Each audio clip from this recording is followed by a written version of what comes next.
Soccer is one of the most popular sports in Seattle.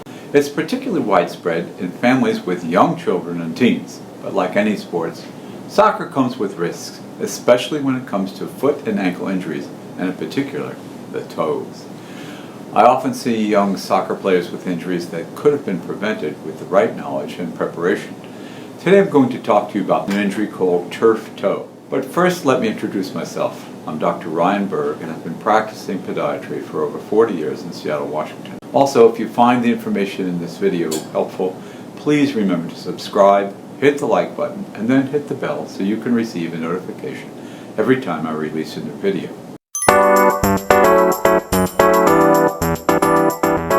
While turf toe gets its name because soccer and other sports are often played on artificial turf, it can occur on any playing surface.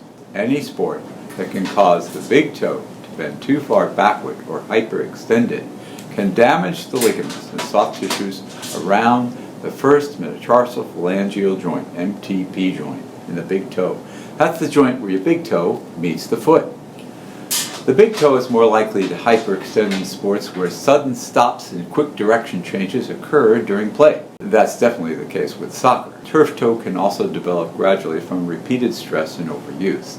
Symptoms of turf toe include sharp pain at the base of the big toe with tenderness to touch, swelling and bruising around the joint, stiffness and limited motion, also making it very difficult to walk. Other risk factors for turf toe are wearing improper footwear, such as cleats that are too flexible, insufficient warm-ups, and improper gait. To diagnose it, I'll check for pain and stiffness and do an x-ray and an MRI if necessary to identify any damage to the underlying soft tissue. To treat turf toe, I recommend rest. If you continue to play on an injured toe, it'll be more difficult to treat. I may even have to put you in a walking boot. An acute injury will require icing, compression, and elevation of the foot to reduce the swelling. An anti-inflammatory can be necessary if your physician approves it. It can also help reduce pain and inflammation. I may also refer you for physical therapy to improve the range of motion and overall health of your foot and your posture. To prevent a recurrence of turf toe, it's vital that you get any gait problems such as overpronation or rolling into the arch resolved by wearing custom orthotics provided by your podiatrist. Engage in proper warm-ups. I recommend dynamic warm-ups, such as those in the video above. Purchase supportive shoes or cleats that are made for soccer. First, always measure your child's feet before buying new cleats. And I mean every single time. Kids' feet can grow as much as a half size in just a few months, especially during growth spurts. Don't assume you know their size by going from the shoes they were wearing last season. When trying on cleats, here's what you need to check. First is the length. There should be approximately 1 thumb's width, or about a ½ inch of space, between the end of the big toe and the front of the shoe. Next, have your child stand up while checking this as feet expand under weight. Also important, the foot should fit comfortably. Too narrow shoe causes trouble for compression and pain, and too wide shoes cause instability. Next is the heel fit. The heel should fit snugly without slipping. There should be no gap between the heel and the back of the shoe. Finally, test shoes for support. Hold the heel and the toe and try to bend the shoe. It should bend at the ball, where your child's foot naturally bends. If it bends in the middle or the arch area, it won't provide proper support. Hold the heel in one hand, the toe in the other, and now try to twist the shoe like wringing out a towel.